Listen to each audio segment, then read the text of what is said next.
Good evening and welcome to this, our first episode of Global Voices. I'm Johnny Langridge and it's my very great pleasure to welcome you.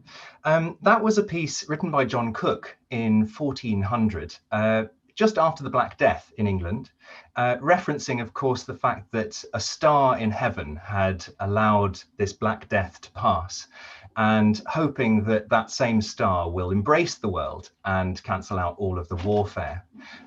So that, I feel, is a good place for us to start this series in partnership with Kia Ora Foundation. What we wanted to do was, as we as audience members aren't able to attend live performances at the moment, and many concert halls across the world remain silent, it's not the case that those artists that usually produce the work for us are silent. It's just they don't have that space to perform. So we wanted to use Global Voices to pull together artists from across the world to talk about their experience and perhaps offer us that same solace, wonderment, and perhaps a bit of passion in our time of need as audience members. So it is my very great pleasure to have a panel this evening to discuss the theme of survival. And with me, I have our artistic and esteemed artistic director, Dougie Boyd of Garsington Opera, Netia Jones, director and designer, Iain Burnside, pianist and broadcaster, and Stuart Skelton, tenor. It's very, very lovely to see you all. Most of us in London, but Stuart, I gather, in Iceland. Yes, sir, I am. Yeah, Reykjavik. Yeah. Thank you so much for joining us. Dougie, I wondered if I could start with you, please. How important is the spirit of survival in normal operation at Garsington Opera? I think it's pretty crucial. I mean, even in a non-pandemic world, although we're filled with unbelievable passion and it consumes our life for the whole of the summer, Garsington Opera, this is with my Garsington hat on, there is an element of survival because, you know, you've got intense rehearsal periods and something like 34, 35 performances of 4 different operas. When we get to the end of that, we collapse in a heap, you know? So there is inevitably you know, you've just got to keep that, you've got to keep the wheel turning. And in a normal world, I think all these artists you've got here today, we're so used to finishing a project and starting a new project, and you almost don't have time to contemplate what you had just done the previous week. That has changed pretty remarkably for nearly all of us. And do you feel that you're surviving, Dougie, as an individual, as you know, as an instrumentalist, as a musician? Do you feel that you're embodying that? I think it's got its positive sides and its negative sides. I mean, the negative ones are perhaps obvious, and maybe we'll touch on them. And I feel incredibly lucky because, particularly because of my attachment to Garsington. I mean, the people I feel, I think, are just suffering so much, are particularly the young musicians who are coming out of conservatory, and they don't have 3 years of accounts to qualify for anything, and their whole world is in front of them, and it's being taken away, and that's what we have to get back. But you know, on a personal level, I think I'm not speaking for myself, but for the whole music community and artistic community, is I think that maybe we've got that survival gene, that we're just not going to be defeated. And you can see over the summer, it's not perfect. It's not the same as performing to live audiences, but what the music and the opera world has done has been pretty remarkable. And, you know, all the summer opera festivals, maybe Iain will talk about what's happened at Grange, what we've done, but it's also throughout the world. We've kept the flag flying somehow, because we're just not going to curl up under the duvet and give up, because we can't, because it's like it's an extra limb, you know, whether you're conducting or directing or singing or, you know, being an instrumentalist. Stuart, I want to talk about your experience of some pretty hefty roles, and you know, when we think of Wagner, I mean, we do think of surviving the role, frankly, and lots of these characters, of course, they're, you know, survival topics within the opera itself, but the endurance and the stamina you must need to survive a role like Tristan, for example. Can you just tell us a bit about how you approached that? Yeah, it took me a little while to have, well, I mean, you know, everyone's got a plan until the minute the fighting starts, right? And my plan was, when I first started Tristan, 4 years ago, 2016, I thought I had a good plan, but my plan wasn't ready for the demands when I first started rehearsing it, quite. And so I had to rethink the plan a little bit. And the plan that ended up being the one that I've had since then is, you don't think about, at least I don't think about, when you're starting Act 1, what you have to sing in Act 3. I literally break it up into, I only have to sing this bit and then I'm done. And then I only have to sing this bit and then I'm done. And you just do that for 5 hours. And you get to the end of it and you realize, well, actually, this is true. I only have to sing this bit and then I actually physically, I'm dead. So yay. But it took me a little while. The very first couple of weeks of rehearsal with Simon Rattle and Berlin Phil in Baden-Baden in sort of early 2016. I went at it like I'd always done everything, sing it like you're going to retire to a certain extent. And that was the first time in my entire experience that sing it like you're going to retire didn't quite work. So I had to rethink, and I sort of hit upon what if you just sing it in little bits mentally? And that really, it took me about 3 or 4 days of rehearsal to adjust to that new way of thinking. And that pretty much is how I've done it ever since. So it took me a couple of weeks to find a new process for it. But once you're there, you sing the little bits, and just when you really think you're done, Wagner, God bless him, drops in and gives Kurvenal a lengthy bit to sing, and then you've got time to breathe and reset your mind and think about what words are coming next and those sorts of things. So it ends up being not quite as onerous as it looks when you first open page 1 and start thinking, God, this is never going to stop. But it was an interesting process. Netia, do you direct things as if you're going to retire, or can you build them into chunks as well? Oh, I need to ask you to unmute there, Netia. I'm sorry. I'm unmuting. No, you always imagine that you might be retired after anything that you direct. You take your life in your hands when you direct an opera. People feel very strongly about it, and that's a very good thing. And it's not unlike Dougie's description of the carousel that goes round and round, and now the carousel has stopped and we've all been thrown off it. I think this idea of appraising everything about everything that we do is super helpful. One of those things is the sense of going from one to the next, where, you're always chasing yourself, you're always trying to survive. And the other thing is the kind of crazy amount of travel that you're doing, and the, meetings here and meetings there. And actually this moment of kind of reset has been quite kind of helpful in all kinds of ways. But as for, when you're approaching a piece, I think, you've just got to, I definitely have exactly the same approach. You just give your life to it. You think about it the whole time. You literally think about it the whole time. You can't be a normal person and do this job, really. Some of you may know that I worked a lot with my previous life as an oboist with Nicholas Harnoncourt, and his mantra was that every performance was your last performance, that you have to imagine you're never ever going to perform again, and that's a form of ultimate survival, really. I definitely think that if nobody has just thought, I want a really lovely, quiet, easy life, I'll be a musician, or I'll go into opera. That's not, those two things, that's not how it is. But I think that's the payback, isn't it?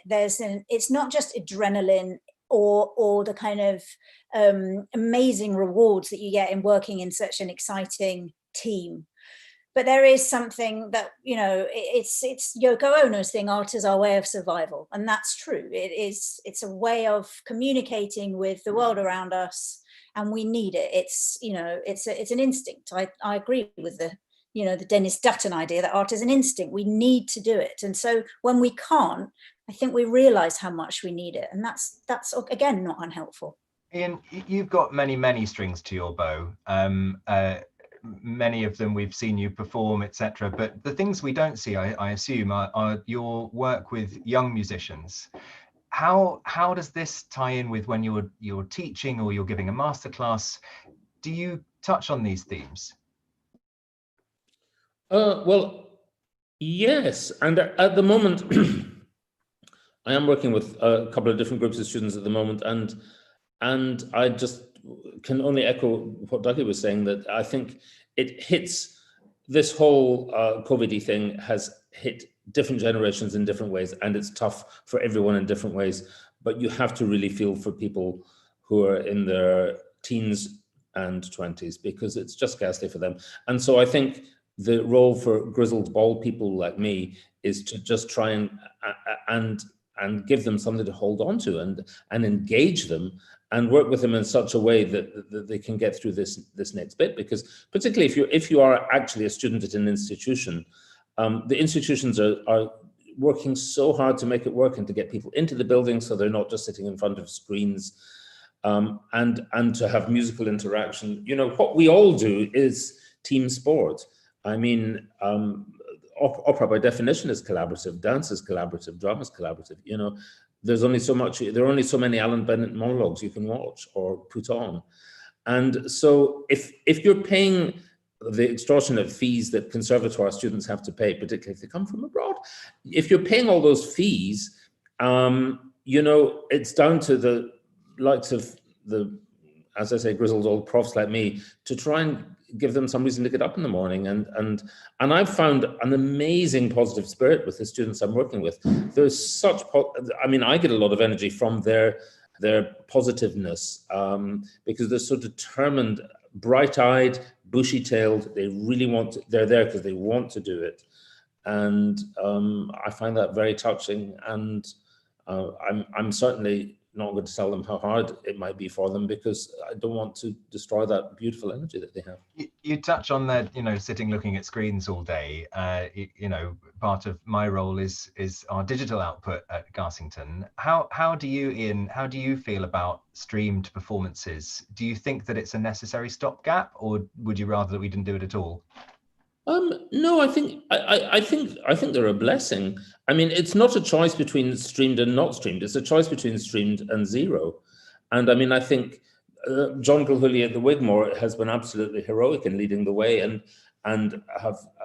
they've been very imaginative in ways of making that work, and they've got in fantastic artists. And a lot of people have followed, and a lot of smaller companies, or opera companies, or concert organizations have done things in slightly different ways and in their own way. I mean, it's certainly imperfect, and it can be quite weird to do, but for heaven's sake, we're on stage doing something. We're making music together. Let's give thanks. Let's look at the glasses. That particular glass has been 3/4 full, not 1/4 empty. Netia, you know, part of your output is often digital. You know, you do a lot of work with video and that kind of thing.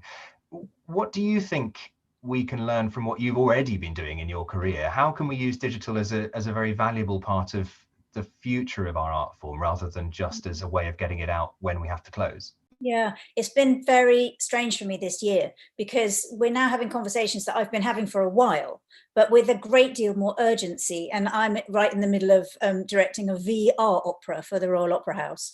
And then that was a kind of, you know, it was an R&D project. We started it last year. And then all of a sudden it became kind of the most prescient, the most urgent. There's definitely a lot to explore in VR. It's nascent at the moment, but it's interesting. But the real, you know, there are so many awful things about the situation that we're in. And as Dougie said, it's really because being a musician already is an art of survival. I mean, it's, you know, it is a very, very difficult way of earning a living. And so now this is fairly catastrophic for many, many of our colleagues. But the flip side of it is this extraordinary kind of breadth of thinking, and you have to think on your feet. And there's an acceptance of the digital technology that for a long time has been met with a great deal of kind of antipathy, or at least suspicion. And actually, if you befriend technology, it is a very flexible tool. You can invent new things. The other very exciting thing I've done this year is we couldn't have a live orchestra for an opera performance. And so we did a recording with fantastic musicians. Obviously, we weren't creating this, you know, with computers. And we made a binaural soundscape, and it was extraordinary. And so I think there are some innovations that will stay with us, and they will just enable specifically outreach, because you can begin to take opera and music to people, like really to places that you wouldn't be able to transport a whole number of people. And so I think we just have to change our paradigms. We have to change the ways that the systems work so that we can give everybody a living. You know, I think the worry really with streaming is always that the poor musician, you know, is watching himself, but, you know, he's not there.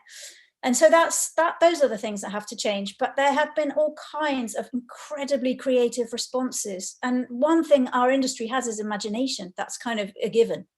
So I think there is a lot there that will remain.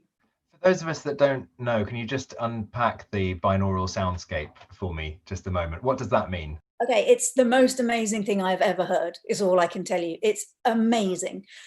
You record musicians, and there's a very special system of delivery of speakers where each musician has their own speaker. And so it's literally like you are inside an orchestra. It's absolutely amazing. I've never heard anything like it. And it came out of just us needing to deal with the situation.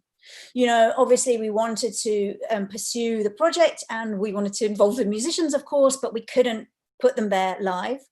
And so I was blown away by how amazing this was. At the beginning, I was, oh, shame, you know, this sounds awful. This sounds like the click track, you know, opera, da, da, da.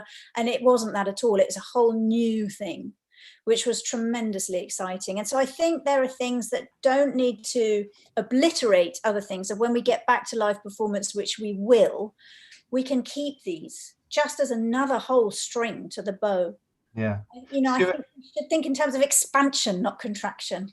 sorry, Netia, absolutely. Expansion, not contraction. Stuart, have you been involved in any sort of live stream performances? Have you been doing much without audience and with telly? I've done absolutely nothing since March. I mean, I've been literally, I've been employed and cancelled since the 16th of March. No. I do have, as it turns out, serendipitously, a streaming concert or a recital on Saturday afternoon, hosted by the Icelandic Opera through the big concert hall, the Harpa. It's 50 minutes, and we have a little program of some song in the first half and some arias and a couple of cool surprises. But yeah, I mean, it's not that I've not wanted to work, and it's not that the voice isn't working. It's just that every venue that I could possibly be singing in has been closed, and the ones that are open, I have to travel to 2 weeks ahead of time to quarantine.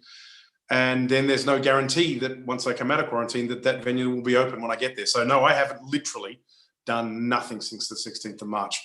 And it's very, very hard. And I've been teaching at the Conservatory of the University of the Arts here since the beginning of the term. And Iain, what you were saying is that these kids are so enthused and so gung-ho to get stuff done. And of course, you put the brave face on, because the last thing you want to do with 24 and 25-year-old singers who are desperate to get out and they're really working hard and they're so dedicated to learning stuff and taking on new repertoire and stuff. I just don't talk about the fact that I've been out of work for 8 months, because who the hell wants to talk about that? That's not fun. But that's the reality of my situation. Yeah. Is that I've literally done nothing since the 16th of March.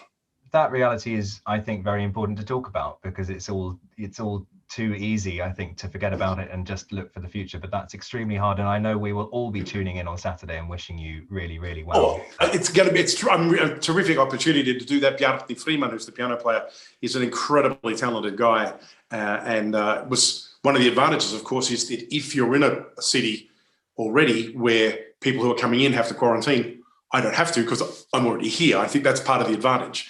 And it's just nice to be able. I had a rehearsal earlier this afternoon, and one of the Netia was saying, one of the there's always a pro and con to all these sorts of stuff, is that my voice has rested. Boy, oh boy, I've got notes that I didn't know I had, and I'm never going to need. So there's always an upside. So it's great to have flex the muscles a little bit and just get out and perform. I'm looking forward to it. It'll be streamed, but we're not allowed to have an audience here in Iceland, at least until the 16th of November, as the restrictions are lifted or are due to be restricted.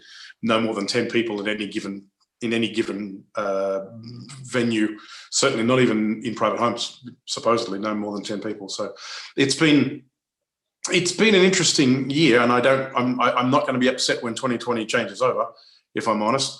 But again, you find ways to find the enthusiasm, find the love, find the joy, and try and make music where you can. And that's the opportunity that I've been given. So. Well, at this juncture, I'd just like to remind those watching live that you're more than welcome to send in your questions to the panel, and we will pick them up live. I have some more questions, and I just wondered if we could move on now to talking about that very special thing that you all have in your jobs, which is the kind of the nerves and the adrenaline that you all have to face in your day-to-day lives. The reason I'm particularly interested in that is, of course, there's a general sense of nervousness in the world at the moment, and those of us coming to it as non-professional performers or creative artists, it's new. So, Dougie, I wanted to ask you, how do you face down those nerves, either as a conductor or as an oboist? How do you deal with that? Why are you asking me first? I think the key is preparation, and that helps any kind of nervousness. If you're not prepared, there's every reason to be nervous. That's point number one. And I think that, of course, everybody's got a different personality, and I've met many incredible artists who don't seem to have any difference in their mentality from a rehearsal to a performance. But I must say, in general, I empathize more with artists who do feel that difference. And actually that, call it what you like, adrenaline rush or excitement, at its worst, it's nerves, can be an incredibly positive thing and transform something from what you do in rehearsal to that magical, ephemeral something that happens in a performance. And there are, everybody's got their own techniques. As I said, preparation is incredibly important. For me, it's a kind of psychological battle, if you like, between one part of your soul or your brain that says, you're going to mess this up. This is going to be absolutely useless. And there's another side of your, I'm being simplistic here, but there's another side of your brain or soul, or call it what you like, that says, you know what?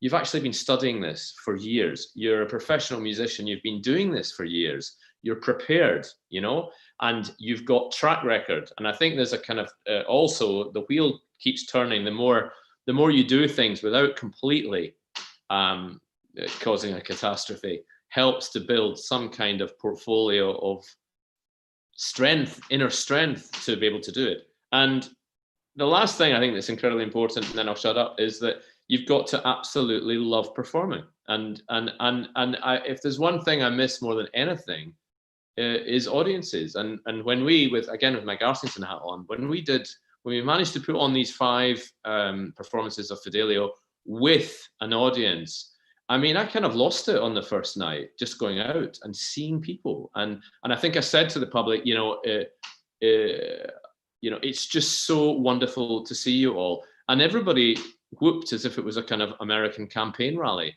Everybody was so excited. Iain, I want to ask you, are you an adrenaline junkie? Do you feel the rush when you perform? Well, at its best, certainly, yeah. I think what he said, Dougie was very articulate, and I agree with all of that. If we're doing full and frank confessions, I have had some bad experiences. A couple of times I've had slight panic attacks on stage for no rational reason, not when I was extremely well prepared, not in particularly challenging repertoire, but suddenly I got my left hand shaking. And that is really not a nice feeling, and because that's then driving you, you're not driving it. I think by and large, I again completely agree with Dougie. If you do it for long enough, you just know the feeling and it's essentially a positive thing. And yes, you absolutely have to love performing. You have to be a bit of a show off and love that feeling and the adrenaline. It's all part of our journey. But if it tips over too much, then that is dangerous. And I will put my hand on my heart and say I have taken Indrol on occasion. I remember discussing this, which I think a lot of people do, and again, when talking to the young, without wanting to turn them into, Class A addicts, if asked, I will say it's something to maybe consider. I remember having a discussion about this with an American colleague when I hadn't touched them, and he said, have you tried these things? They're fabulous. And I said to him, well, doesn't the principle of it worry you? And he said, the principle of playing better? No. And I just put that on the table. Okay. Yeah. The other thing about nerves is you can also be very influenced. Going back to the collaborative thing, given that almost all my work involves me walking on stage with a colleague, a fellow artist, it also you can be very influenced by the mindset of the people you're going on with. And mostly, if you have regular collaborators, you know one another very well, and we all have our own little rituals and everything. But there are people I've performed with who are incredibly draining, not in any way intentionally, and not that they're in any way bad people, but their own journey can be talking to you incessantly or saying, oh my God, I'm so nervous, I'm so worried, oh God, this is gonna be terrible. You walk on stage, they sing like a dream, and you're some kind of crumpled mess at the piano playing a succession of wrong notes. And you just, again, I think there's an experience thing. You have to, again, it's not intentional and it's not badness on their part, but it's just, you have to guard against that and just know that you have to keep your own space and be in your own head and your own time. Netia, how is it for you when you've directed a piece and you've not only had one collaborator or two, you've probably got a whole chorus of collaborators as well. When you get to the first night and you, I suppose, have pushed that piece off the dock, you know, you have little control then as an artist, it's in their hands. What happens when it doesn't go quite the way you'd planned? How do you feel? I'm really bad at that. I really don't like watching shows. And it used to be that I use a lot of video in my shows, and I used to play the video. And then I would get really nervous because it could very easily go wrong. And for example, I did a performance of Ollie Nussen's Where the Wild Things Are. And the video was all live animation. So I was basically playing all of the singing. There was only one singer, you know, and it was ridiculously difficult. And I would have all the symptoms of what the singers had to do, but kind of almost worse, because I also had to deal with digital technology. So that could really, you know, go wrong at any time. But weirdly, now I do that a bit less. And as you say, I kind of end my bit and then hand it over. It's almost worse. It's almost better to be busy during a show, you know, that you have a task. And as you're going through the show, it's not totally unlike Stuart's experience, although, you know, in a very different kind of way. There will be flag posts. I think, okay, we've got halfway through. There are no technical crashes. I've caught all the key, you know, it was like that. And then in the last kind of 5 minutes, finally, you kind of breathe and you're nearly at the end. But now sitting in the audience, I find it almost impossible. I know directors that just won't do it. And so, I mean, I think it's kind of a bit churlish not to watch the show, but it's a very strange experience. I can imagine. I don't think I could do it myself, you know, because even as audience members, I think that's somehow the delight, particularly with tenors, Stuart. I think sometimes sitting there as an audience member thinking, is he going to make it? Is he going to do it? You know, that's sometimes some of the kind of morbid fascination with your particular profession. Does that come across to you when you're not really. The first thing I want to say is that I feel much better after Iain. I feel much better about my cocaine habits. So that's I feel completely justified there, Iain. I appreciate it. Thank you very much. I'm kidding, everyone. Please stop. It's not a habit. I've always thought of and people often not often, but people say nervous energy. There are people who have a lot of nervous energy. So I just used the energy part of it. There is always nerves. And as Dougie, as everyone said, preparation, knowing that you're prepared for this is a really great way to know that you've got it under control. But I always think of nerves as being energy you don't yet have an outlet for. Particularly, Dougie, you were saying between the difference between the rehearsal level and the performance level. And for me, that's a huge part of the process, is that on the performance night, you've got all of this energy, singing energy, performing energy, energy that you're going to use to bounce off your colleagues and with your conductor and the orchestra and all that sort of stuff, that when the curtain is in, you've got no outlet for it. And the minute the curtain goes out, you've got anywhere between 1,500 and 4,000 people to direct that energy at. And once you've got that stream of energy going away from you, it's no longer nerves. It's no longer bouncing around you inside and making you all jittery and sweating bullets. You've got somewhere to put it. So I've always, for pretty much as long as I can remember in terms of performing, have thought of it being an energy like kinetic or potential or whatever it is, an energy that I just haven't got an outlet for. And once you can plug into that outlet, then that stream has got somewhere to go. And then you don't seem to worry about it so much because you can offload that energy. And I think if you're offloading that energy to your audience, you're bringing your audience into the performance a little bit more. I've always said, we talked about Grimes early on. I think when Grimes does at the end, when he fractures completely, you've got to be able to literally, as a performer, go and stand on that abyss and look into it. And on the really, really good nights, you've brought the audience with you and forced them to stare in the same abyss. The only difference is that you jump into it. But they have to come with you and stand with you in that last little 4.5 minutes worth of stuff. They have to be prepared to come with you. And on good nights, you brought them with you, where you stand and you look into the horror that is Grimes going into a million pieces. And they have to stand there with you and watch you do it. And then you're the one that jumps off. And that's where I keep coming back. There's those nights, Well, maybe that's a good point for us to just stop and listen to a bit more music. Stuart, we've got a recording of you here, I think back in 2014 when you did the role of Grimes for English National Opera. Yeah, it would have been, yeah, I guess. And this, I think, is a little bit earlier in the opera where Grimes is singing the aria of the Great Bear and Pleiades. Can you tell us just a little bit about what's going on in the plot just before we see it? Yes. At this point, Grimes is awaiting a new apprentice. His previous apprentice had died in what was ruled to be accidental circumstances. And he's waiting for the new apprentice, and there's a huge storm outside, and everyone is sheltering in the pub or the boar. And Grimes comes in, and everyone else has found their way in from the storm into the pub. And Grimes comes in, and he's in a different plane in some way. That he starts singing now, the Great Bear and Pleiades, where Earth moves, and there's this strange, ethereal, visionary poet thing going on that I don't think the people in the borough, certainly in the pub, really are expecting one from him or really know how to deal with it.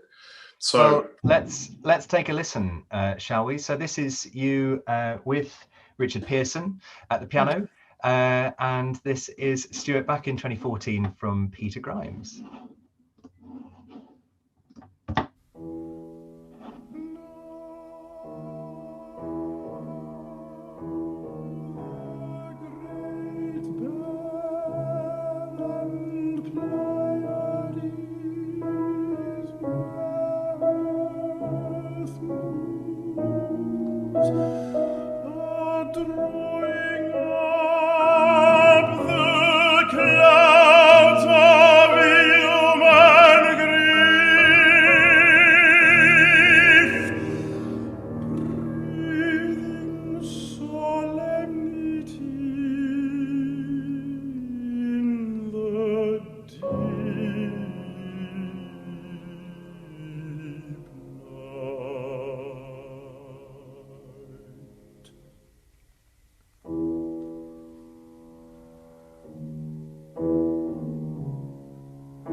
firing,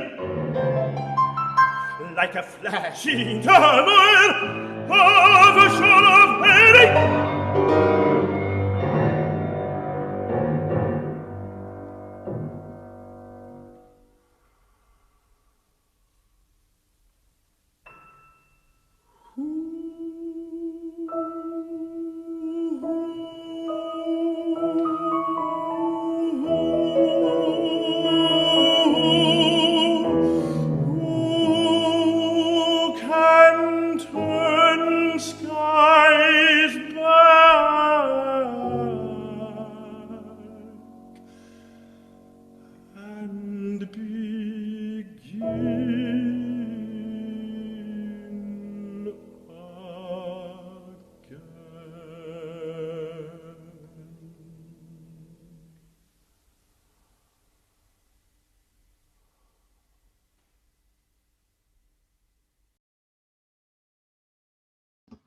Really beautiful, Stuart.